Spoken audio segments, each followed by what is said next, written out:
So eto, pauwi na sila Simon, tsaka si Apple, si Putoy. So anong oras na, Toy? 12:45. 12:45. So ito yung ginawa lang natin mga signal na siyempre walang iba kundi si Master Putoy. Nilagay niya yung signals doon, no? Natatandaan yung butas na nilagay natin. Tapos yung mga hidden lights niya dito sa likod. So ayan yung brake light niya. Pag sumignal, ayun, sa ilalim. Tatlo, parang stoplight. Ayun, oh. Patay, parang wala. Wala talaga. Yan. So yun, minimal. So pag patay yan, tingnan Simon, wala kayong mahalata na may ilaw na nakabaon doon. Walang bombilya. Walang bombilya. Nakalabas. So yun yung naging trick niya. Okay. So ayan, no? Start. Ayos, ayos. Tuwa siya, may bonus pa siya kay Potoy. Sabi Sir Simon, gusto niya may ilaw pero walang ilaw. Nagulan din ako. Ayan. So ayun si Steve, tumatakbo na. Kumain lang ng tubig sa karburador.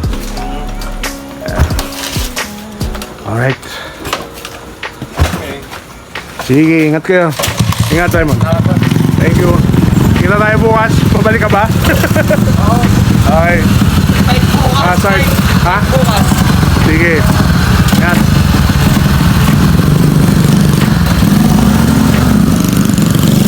Alright. So, ito naman yung tinatry namin gawing peg kay MK. So, tinanggal namin yung pan TVS kanina na handlebar. So, para mapalitan na mas malapad, mas mahaba. Mas low profile lang. Then, yung mga galing TMX na fender. So, binalak namin ganun. So, para sa akin lang para siyang crossbreed ng Interceptor na may pagka mga vintage Harley. So, opinion ko lang naman yun. Huwag kayong magagalit kung ganun yung pagkakaintindi ko. So, para sa akin yun yung feel. So, ayan, ang balak natin kay MK. So, syempre, lalagyan pa natin ng mga bagong bracket yan. Ayusin natin yung mga nandun. So, soon, makikita nyo kung anong kalalabasan. So, may pagka siya, retro classic siya. Hindi siya yung mga modern bobber. So, yun. Sana natitripan nyo yung naiisip namin. Alright. So yun, may dagdag ko lang, no, hanggat maaari sa mga project bikes namin or mga binibuild natin mula dito sa Moto Hooligans Garage, gusto kasi namin na magkaroon ng sariling character yung bike, or minsan binabase namin sa may-ari kung ano yung karakteristik niya o yung mga hilig niya. So doon natin binabase yung image na naglalaro sa utak namin, din na-apply namin. So as much as possible, kasi iniiwasan natin kumuha ng pegs online and then gagayahin natin, i-apply natin dun sa bike. Tapos yung mga nakikita pa natin pegs is mga ibang brand ng mga motor, yung mga mamahalin o kaya yung mga binild ni ganito, ni ganyan. So hanggat maaari, iniiwasan po natin yon, dahil iba pa rin ang sarili mong karakter, sariling attitude, sariling design, sariling pegs, kaysa sa kumuha lang tayo ng idea sa iba. Syempre, ride with pride. Pag dala mo yung motor mo, syempre hanggat maaari makita ng mga tao, oy, parang ngayon ko lang nakita yung peg na yun, di ba? So hindi natin may iwasang gumaya or kumuha ng peg, pero at least baliin man lang natin kahit papano. So yun lang naman inaano namin dito. I think mag-a-agree naman sa akin yung mga ibang builders, kasi naniniwala ako na ganun din ang gusto nilang mangyari, kasi ayaw natin hanggat maaaring gumaya sa idea ng iba. Alright? So iba pa rin na may sariling attitude at characteristic pagdating sa mga bike, o, di ba? Alright.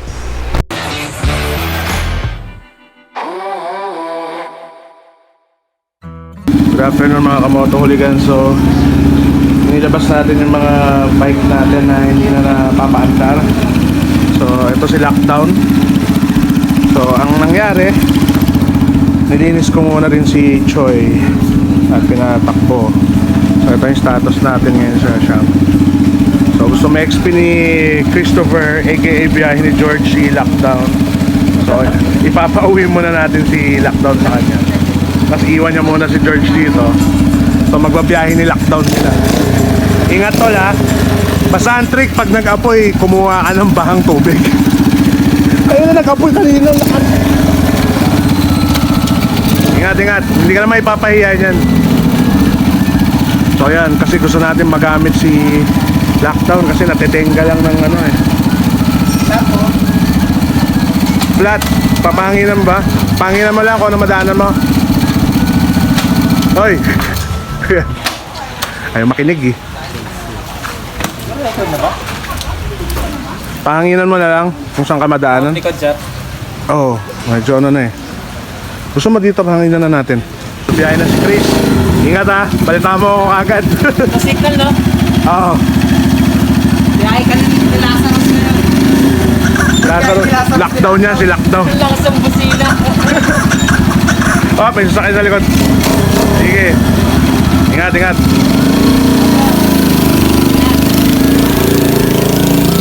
Right. So ito ay nakahingi na ni Putoy si Choi. Gusto rin na si Choi, may gas na yan. Ayoko. Tapos dito magkakabit ng thermal wrap si Oti. Si Simon, thermal wrap din daw, tsaka yung pipe. Sa ikaw, Paul. Oxy. Ah, yung ano, yung papagawa na dyan. Sprocket. Oo. So yun. Medyo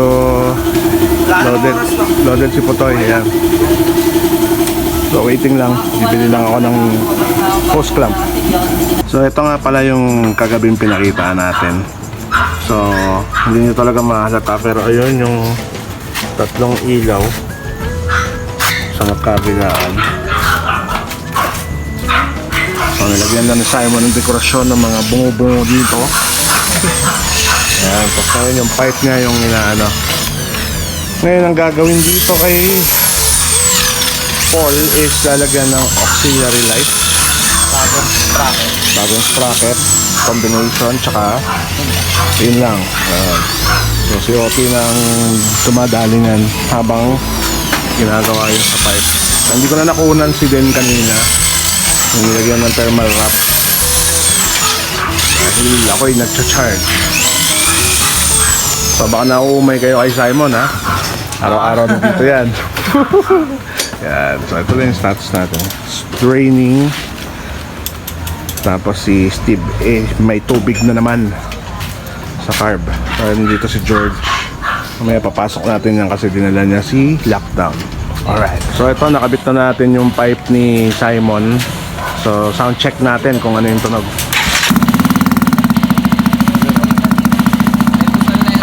Pusal na yan. Mabangis na. Sige.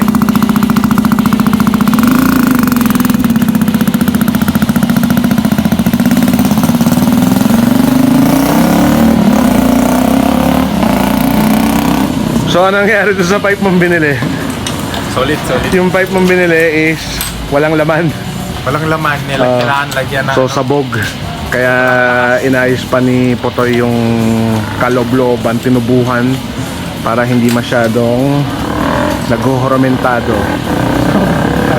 So ayan yung tunog niya. Oh. Nagmukha, yan, mukha talaga siyang big bike. So nakita nyo naman nung isang gabi lang, sinabihan natin si nakalango eh. Sinabihan natin si Simon na may kulang. Yun nga yung pipe. So ito na yung pipe. So madali kausap si Simon eh. So ito yung binili niya, yung open yung side. So nilagyan ni Putoy. Anong ginawa mo? Mga sinalpak mo? Ay, hindi ko pinakita. Pinakita. Hirap pa naman ikabit. Secret yun, secret. So nabili niya to sobrang walang laman yung loob. So kailangan lagyan kasi sobrang open pipe niya. Yun, literal na open pipe siya nung dumating.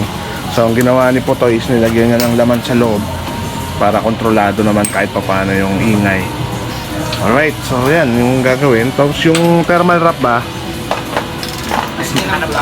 Black. O yan, magba-black na lang siya. Wala na, naubusan tayo ng thermal wrap. Puro puti yun natira. Pang-araw ko naman papahirapan. So ayan. O, ayan na yung ano. Complete na yung para kay Simon. So ang inaantay na lang natin is yung kay Paul. So yan, i-install na ni Oti. Okay. So ayan, batse na daw si paring Simon. Okay. Salamat. Ingat brother. Toy, salamat Toy. Ingat, sir, ingat. Yan na. Ang ginagawa ng sabay ko. Yun o. Tapa. Ngasay. Right. So bumalik si Chris. Nabilik niya si lockdown. Dahil di niya alam may lakad sila ng asawa niya. Wait. So ayan. Tuloy na muna ulit si George. Alright. So ayan. Ay kabit na yung aux light, hazard. Ano pang ginawa dito? Ano pang ginawa mo po tayo? Manibela. Ayun yung manibela. Mas lumapad na manibela. Bubukata. Siya lang. Oo. Yun lang no? Sprocket set. Ayun, sprocket combination. Linis ng hub sa rack. Okay.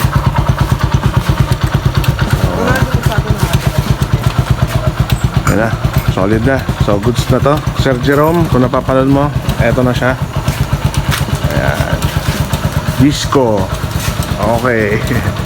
Sige, yun lang. Okay, dito natin tapusin mga Kamoto Hooligans. So ayan mga Kamoto Hooligans, dito na natin tatapusin tong vlog at medyo inaantok na ako talaga. At yun, natapos na rin sila. At ayun, samahan nyo ulit kami sa mga susunod na vlog. Magkita-kita ulit tayo. Maraming salamat sa lahat nagko-comment, nagsusubscribe at patuloy na sumusuporta dito sa vlog natin na mga walang sawang nag-aabang sa mga uploads natin. Maraming salamat po sa inyo lahat. So yun lang po. This is the Goon and I'm fucking out.